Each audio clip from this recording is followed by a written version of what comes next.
आपके साथ कोई स्कैम ना हो। तो कौन सी चीज हमें कितने की कॉस्ट की सारे ब्रेकडाउन्स बताऊंगी, बजट था और हमने कितना ओवर स्पेंड किया। पैकेजेस वाज 3 नाइट्स का स्टे था, 106 पाउंड की सिम होगी तो यहाँ से अच्छे रेट्स मिल जाते हैं। तो अपने होटल को भी कह सकते हैं so expensive as much as you can try street food is totally free. Book a cave hotel. तो this is how it works. तो लाइफ सेवर इतने चक्कर लगवाएंगे।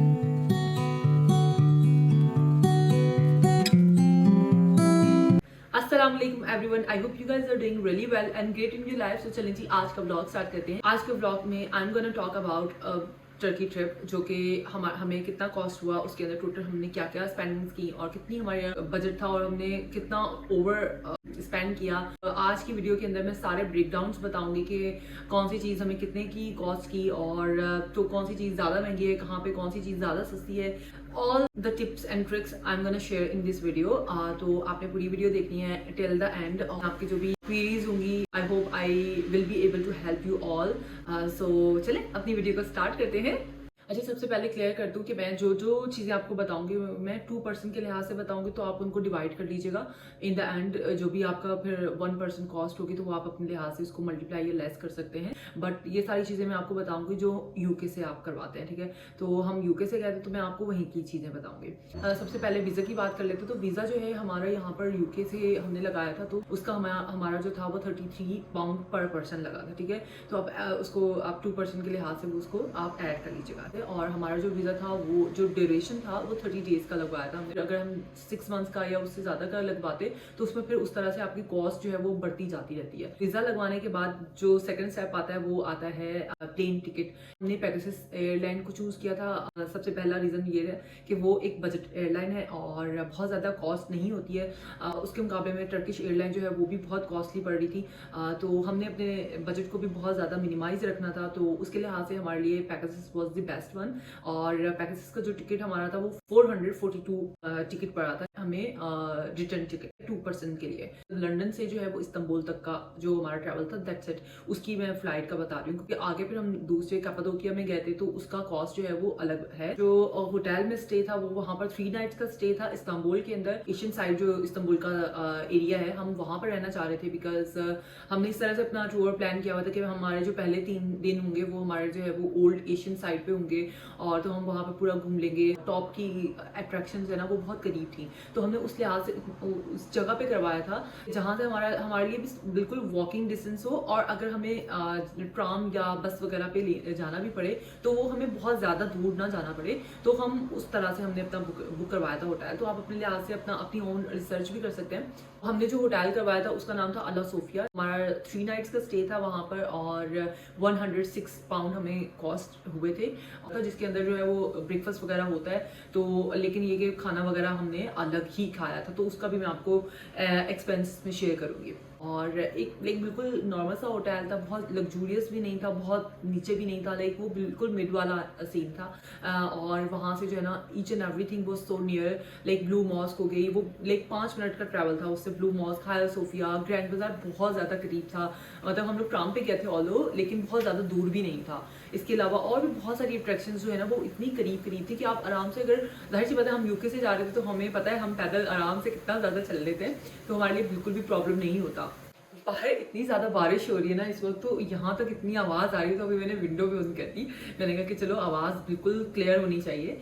जैसे ही आप इस्तांबुल में लैंड होते हैं, टर्की में लैंड होते हैं, तो आपका जो सबसे पहला खर्चा जो होना होता है वो होता है आपका सिम कार्ड। तो हमने बहुत रिसर्च करने के बाद जो है ना एक हमने ये किया कि हमने ई सिम ली थी, ठीक है। आप वहाँ जाके एयरपोर्ट पर भी सिम बाय कर सकते हैं और वो बहुत ज़्यादा कॉस्टली पड़ती है इन माई ओपिनियन, बिकॉज 6-7 दिनों के लिए अगर आप जा रहे हैं, ठीक है, तो E SIM is more than enough, ठीक है, अगर आपको वैसे कॉल नहीं करनी है। ई सिम जो है हमने यहीं से ही बाय कर ली थी, लेकिन हमने एक्टिवेट टर्की में पहुंचकर करवाया था। जो है वो ऑनलाइन वेबसाइट है या एप्लीकेशन है, वो हस्बैंड से मैं पूछकर इस वीडियो में मैं लगा दूंगी कि हमने यहाँ कहाँ से ली थी। तो वो बहुत कन्वीनियंट था, हमने बस वो सिलेक्ट करके अपना पैकेज सिलेक्ट कर लिया और उसको ऐड टू कार्ट कर लिया था। तो 4 पाउंड हमें एक पर पर्सन लगा। तो लेकिन ये कि वो ख़त्म नहीं होता है, वो बहुत ज़्यादा होता है ऑलरेडी, क्योंकि हम लोग जाहिर सी बात है स्क्रॉलिंग वैसे तो फ़ोन नहीं हम लोग कर रहे थे, तो हमारा जो यूज़ हो रहा था वो ज़्यादातर मैप्स वगैरह पे या गूगल वगैरह पे ज़्यादा हमारा हो रहा था। आप आपका इंटरनेट इतना ही यूज़ होता है। इसके अलावा जो है ना हमने यहाँ से टर्किश लीरा जो हमने करवाए थे और यूरोज में कुछ पैसे करवा लिए थे, तो हमने ऐसे करवाए थे 200 जो है टर्किश लीरा में और 200 पाउंड जो है वो यूरोज में हमने कन्वर्ट करवा लिए थे। यूके से हम करवा के लेकर गए थे। अगर आप टर्की में जाके अपने पैसों को कन्वर्ट करवाते हैं, जो सबसे ज्यादा अच्छे रेट आपको मिलेंगे वो इस्तकलाल स्ट्रीट से मिलेंगे। वहां पर जो है ना शॉप्स होती हैं, तो आप ना 2-3 शॉप्स को विजिट कर लें, ठीक है। उसके बाद फिर आप अपना डिसीजन लें कि आपने कन्वर्ट कहाँ से करवाया। हमारे साथ ऐसा हुआ था कि हमने जो है ग्रैंड बाजार से करवाए थे, ठीक है। हमने उस दिन पैसों की जरूरत पड़ गई थी क्योंकि हमारे पास पैसे खत्म हो गए थे, ठीक है। तो हमने रख लिए थे एक्स्ट्रा, तो हमने कहा कि चलो यार वहां जाके कन्वर्ट करवा लेंगे। तो खैर हमने वहां से करवाए एंड देन हम नेक्स्ट डे जो है इस्तिकलाल स्ट्रीट आए, तो हमने रेट देखे, वहां पर बाहर ही लगे हुए होते हैं, तो हमने देखे तो बहुत ज्यादा अच्छे रेट चल रहे थे। जो हमने एक दिन पहले रेट लिए थे और वो उसमें काफ़ी फ़र्क था। तो इसलिए मैं आपको ये मेरी टिप है कि आप अगर करवाएं तो इस्तिकलाल स्ट्रीट से करवाएं और एक वेंडर एक शॉप से नहीं करवाएं। आप 3-4 विजिट कर लें, ठीक है। एंड देन फिर आप डिसाइड कर लें कि कहाँ पर आपको ज़्यादा अच्छे रेट्स मिल रहे हैं, तो अपना फिर उस लिहाज से आप अपनी कैलकुलेशन कर सकते हैं। अच्छा, इसके अलावा जो है ना एयरपोर्ट पर जब आप पहुँचते हैं तो आपके लिए ना आपके पास ऑप्शंस होते हैं। आप अपने होटल को भी कह सकते हैं कि आपके लिए शटल अरेंज कर दें, ठीक है। तो वो उनकी अपनी शटल्स होती हैं, तो वो आपको जो है ना वो फैसिलिटी दे देते हैं, तो वो आपको पिक कर लेते हैं एयरपोर्ट से। लेकिन जब मैंने ये कंपेयर किए, जो रेट्स है ना इनके कंपेयर किए, तो that was so expensive. I mean 100 pound और या 100 यूरोज पड़ रहे थे। इतना ज़्यादा डिस्टेंस नहीं था। नॉर्मली अगर मैं उसको ऊबर पे करती तो पाउंड्स में हमें 15-20 के अंदर हमें रेट्स पड़ रहे थे, ठीक है। तो दैट वाज सो चीप, बहुत ज़्यादा फर्क पड़ता है प्राइस के अंदर। तो फिर हमने जो है ना शटल नहीं ली थी, ऑल्दो हमारे होटल्स ने हमसे कॉन्टेक्ट किया था कि आप हमारी शटल सर्विस यूज़ कर लें। तो हमने जो है ना ये फैसिलिटी नहीं ली थी। तो हमने क्या किया था, जब आप एयरपोर्ट से निकलते हैं ना बाहर, तो वहाँ पर ना बसेस खड़ी भी होती हैं, तो उनके सिलेक्टेड जो है वो स्टॉप्स होते हैं, तो आपको वो वहाँ पर ड्रॉप कर देते हैं, ठीक है। तो हम लोगों को 110 लीरा के अंदर 1 पर्सन की मैं बता रही हूँ, तो वो कॉस्ट लगी थी। तो हमें वो बस ने वहाँ ड्रॉप कर दिया। देन हम वहाँ से फिर हमने उबर कर ली थी, और जिसके अंदर जो है ना हमें 10 to 12 पाउंड हमें उबर का खर्चा आया था, जिसने हमें होटल ड्रॉप कर दिया था, विच वॉज सो चीप। तो ये एक टिप है मेरी तरफ से, अगर आप जाएं तो बजट पे ट्रैवल करना चाहते हैं तो then this is you should do. हमारा जो फूड वगैरह था, हमने सोचा था कि हम टॉप नॉच वाली सीन नहीं करेंगे, बहुत मिनिमल करना था। और हमारा था भी कि हम ना थोड़ा सा स्ट्रीट फूड ट्राई करना चाह रहे थे, क्योंकि जाहिर सी बात है अगर वहाँ जाकर भी हम वही कुजीन खाते जो हम यहाँ पे खा रहे हैं, ट्रैवलिंग का क्या पॉइंट होता है। As much as you can try street food. वहाँ का street food is amazing, literally amazing. हमने जितना भी खाना खाया ना वहाँ पर, हमें कोई भी ऐसी चीज नहीं हमें लगी कि जो जिसका टेस्ट हमें पसंद ना आया। Literally on the first bite maybe आपको लगे कि यार बहुत अच्छा नहीं है या टेस्ट डिफरेंट है। ऑब्वियसली टेस्ट डिफरेंट तो होता है, इतनी ज्यादा स्पाइस नहीं होती है खानों में। It was the best experience कि हमने स्ट्रीट फूड इंजॉय किया वहाँ। अब जाहिर सी बात है अट्रैक्शन की बात कर लेते हैं। अब अट्रैक्शन के हम पहले दिन गए थे ब्लू मॉस्क और हाया सोफिया हमने करना था। हमारा होटल था वो बिल्कुल उससे करीब थी, 5-6 मिनट का फासला था वॉकिंग का। और blue mosque is free, there is no ticket, और कोई भी टिकट नहीं है। कोई मुझसे पूछ भी रहा था कि हाया सोफिया का कितना टिकट है, तो हाया सोफिया इज ऑल्सो फ्री। लेकिन हाँ, वहाँ पर जो है ना हाया सोफिया के अंदर 2 फ्लोर्स हैं, ठीक है। तो उनके जो फर्स्ट फ्लोर है या फिर ग्राउंड फ्लोर जिसको कहते हैं, ठीक है, दैट्स टोटली फ्री। आप वहाँ जा सकते हैं, आप पिक्चर्स ले लें, नमाज पढ़ लें, बैठें, जितना घंटे बैठने हैं आप बैठें, आराम से इंजॉय करें। लेकिन अगर आपको फर्स्ट फ्लोर पे जाना है, you have to get a ticket. हम नहीं कहते, तो इस वजह से जो है ना मुझे इसका आइडिया नहीं। और blue mosque is totally free, तो वहाँ पे भी कोई टिकट नहीं है। अच्छा, इसके अलावा जो है हमारा 3 दिन का जो खर्चा था वो इस्तांबुल के अंदर जो है ना हमें शॉपिंग भी करनी थी, तो वो मैंने बता दिया कि 400 पाउंड जो है हमें वहाँ पर लग गया था, जिसके अंदर फूड भी था, जिसके अंदर जो है ना हमने शॉपिंग भी कुछ सोवेनिर्स ले लिए थे। ये हमारा खर्चा हुआ था, ठीक है। और वो हमारे 3 दिन के अंदर ही खत्म हो गए थे पैसे। उसके बाद हमने ऑल द वे उबर करवा ली वापस एयरपोर्ट पे, उस पर भी 12-13 पाउंड लगे थे। लेकिन यहाँ पर एक चीज और भी है, people try to scam you if you don't know obviously Turkish, तो आपको बहुत ज़्यादा स्कैम करने की कोशिश करेंगे। तो आपको जो है ना अपने मोबाइल के ऊपर जो है ना गूगल ट्रांसलेटर आपने ऐप डाउनलोड कर लेनी है, और and thank me later, literally it will gonna help you a lot. आपने मैप को अपना बेस्ट फ्रेंड बनाना है, map is your best friend. Reason is कि हम जब वहाँ पर एयरपोर्ट पे जा रहे थे, क्योंकि हमारी फ्लाइट थी मॉर्निंग में कपाडोकिया के लिए, टैक्सी हमने जो की थी पहले तो वो बुक ही नहीं कर रहे थे, उसके बाद अल्लाह अल्लाह करके कि तो आप इतने चक्कर लगवाएंगे, आपको खुद ही नहीं पता होगा कि यार इतनी देर से मैं क्यों घूम रहा हूँ। एंड इन द एंड जाहिर सी बात है जितना उनके मीटर पे आ रहा होगा वो आपको पे करना पड़ेगा। तो प्लीज़ उसके लिए ये आपको जो है ना एहतियात करनी पड़ेगी कि आपको जो है ना ये सारी चीज़ें आपने अलर्ट होके आपने देखनी है कि आपके साथ कोई स्कैम ना हो। तो हमारे साथ ये हुआ है तो इसलिए मैं आपको बता रही हूँ, तो बी अलर्ट। उस पर 12-13 पाउंड का खर्चा आता है। अगेन डिपेंड करता है कि ऊबर से आपकी जर्नी कितनी है। एंड देन हम वहाँ से जो है आगे बस लेकर गए थे, तो बस का जो है ना वही 110 पर ईच पर्सन, ठीक है, लीरा हमने पे किया था। तो अब मैं आगे आप इस्तांबुल से कपाडोकिया की जो फ्लाइट है उसकी कॉस्ट बता देती हूँ। हमारी जो इस्तांबुल से कपाडोकिया की फ्लाइट थी वो भी हमारा पैकेज से ही हमने बुक करवाई थी। वो हमारी 196 पाउंड में हमारा रिटर्न बुक हुआ था 2 लोगों का। अगेन बहुत कॉस्टली नहीं है, बहुत चीप पड़ी हमें, क्योंकि यही आप फ्लाइट टर्किश एयरलाइन से बुक करवाते हैं तो इट्स एक्सपेंसिव। हस्बैंड ने जो है कपाडोकिया से भी शटल बुक करवाई थी, क्योंकि वहां से उबर वगैरह आपको नहीं मिलती है, वहां से आपको शटल ही बुक करवानी पड़ती है। या तो आपके पास 2 ऑप्शंस होते हैं, या तो आप अपने होटल को कह दें तो वो आपको जो है ना पिक एंड ड्रॉप कर लेते हैं easily. Again that's very expensive, ठीक है। मैंने अपने होटल से बात की थी तो वो बहुत एक्सपेंसिव उन्होंने मुझे प्राइस बताई थी। तो फिर उसके बाद हस्बैंड ने जो है ना शटल बुक कर ली थी, जो कि आप गूगल पे सर्च कर सकते हैं, ठीक है। तो हमने जो शटल सर्विस ली थी वो मैं यहाँ पर लिंक भी कर दूंगी, उनका नाम बता दूंगी यहाँ पर, तो आप उनसे भी कर सकते हैं। तो हमें कोई 10 यूरोस ईच पर पर्सन पड़ा था, जो कि पाउंड्स में अगर मैं कन्वर्ट करूँ तो 17 पाउंड में हम 2 लोगों को उन्होंने पिक किया था। अगेन बहुत ज़्यादा चीप है, लाइक कुछ महंगी नहीं है। और क्योंकि बहुत ज़्यादा रास्ता जो है ना वो बहुत लंबा है, लाइक 1.5 से 2 घंटे जो है ना आपको लग जाएंगे।